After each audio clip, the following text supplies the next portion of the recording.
waxaa maanta magaalada Muqdisho soo gaaray wasiirka magacaaban ee wasaaradda arrimaha gudaha iyo federaalka xukuumadda Soomaaliya Cabdi Maxamed Sabriye iyadoo si weyn loo soo dhaweeyay garoonka diyaaradaha magaalada Muqdisho waxaa ku soo dhaweeyay mas'uuliyiin ka tirsan golayaasha kala duwan ee dawladda Soomaaliya siyaasiyiin iyo gudoomiyaha maamulka gobolka Banaadir ahna duqa magaalada Muqdisho Taabid Cabdi Maxamed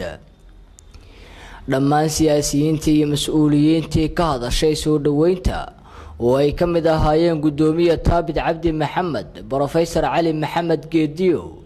iyo xubno kale ayaa waxa ay alla uga baryeen in uu la garab galo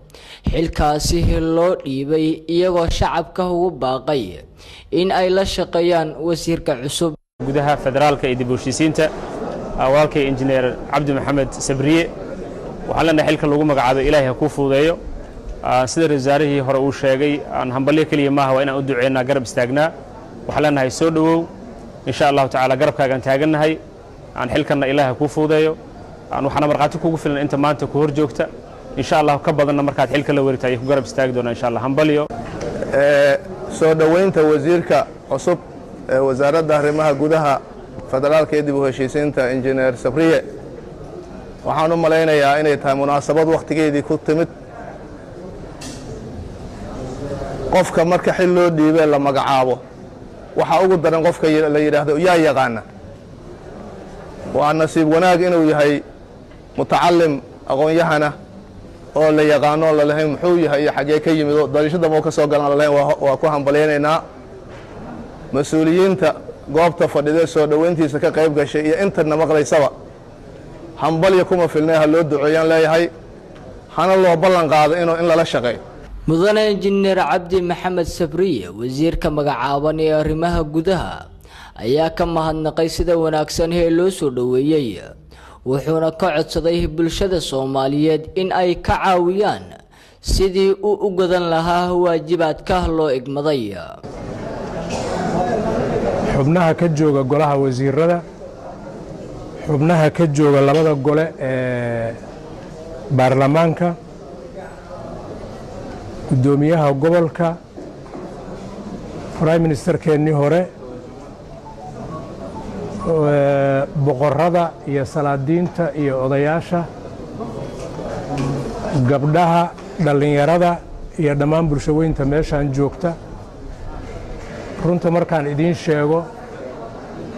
waxaan dareemayaa dareen aad iyo aad mas'uuliyad ii saaray intaanoo dadii markay ku soo hor istaagaan waxaa xaqiiqaa wax laga filayaa jira horta Ilaahay waxaan ka baryayaa in waxa aniga iyo dadka Soomaaliyeed mas'uuliyadda u hayo dhan waxa laga sugayo Ilaahay idinkii inuu xaqiiqoobaan walaalayaal waxaan u istaagay kaliya inaan aad iyo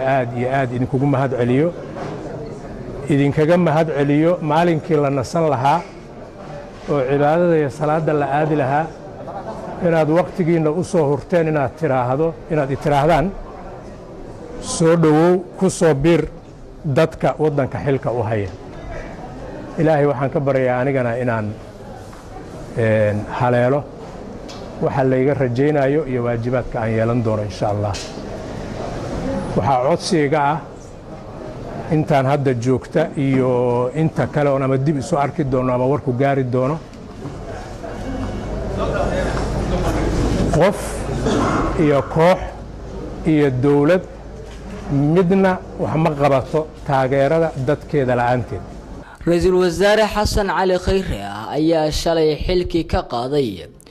wasiiradii arrimaha gudaha dibadda iyo ganacsiga isagoona u magacaabay wasiiro cusub oo uu ka mid yahay Cabdi Maxamed Sabriye Maxamed Cabdi Qadar Xasan Bulshaawi TV-ga Bulsho Muqdisho.